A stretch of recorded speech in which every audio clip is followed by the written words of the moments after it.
गोपालगंज गोपालगंज गोपालगंज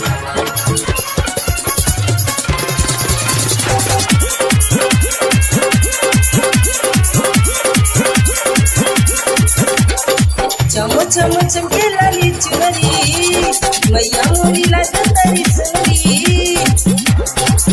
चम चम चमके लाली चुनरी मैया मोरी लागतारी सुनरी।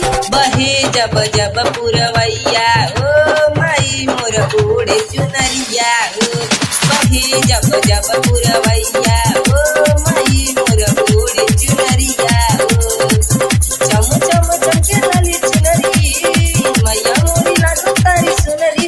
बहे जब जब पुरवैया ओ माई मोर ओढ़े चुनरिया ओ।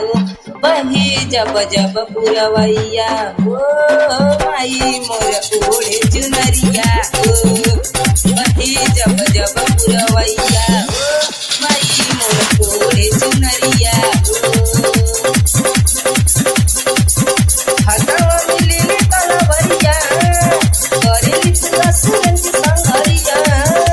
माई मोर लागे हो सबका से सुनरिया।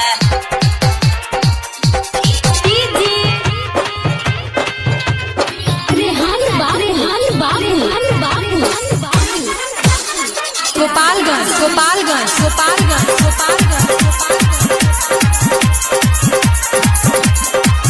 हथवा में ले बाड़ी माई हो देख अस्त्र शस्त्र।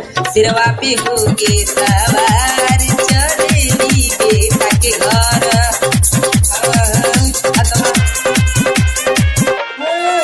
हथवा में ले बाड़ी 10 हाथ में अस्त्र शस्त्र।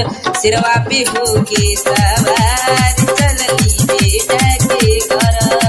कैसे बताई हम तोहरा मैया आवतानी हमरा। माई हो तनी आ जैतू अलसा पूरा जैतू।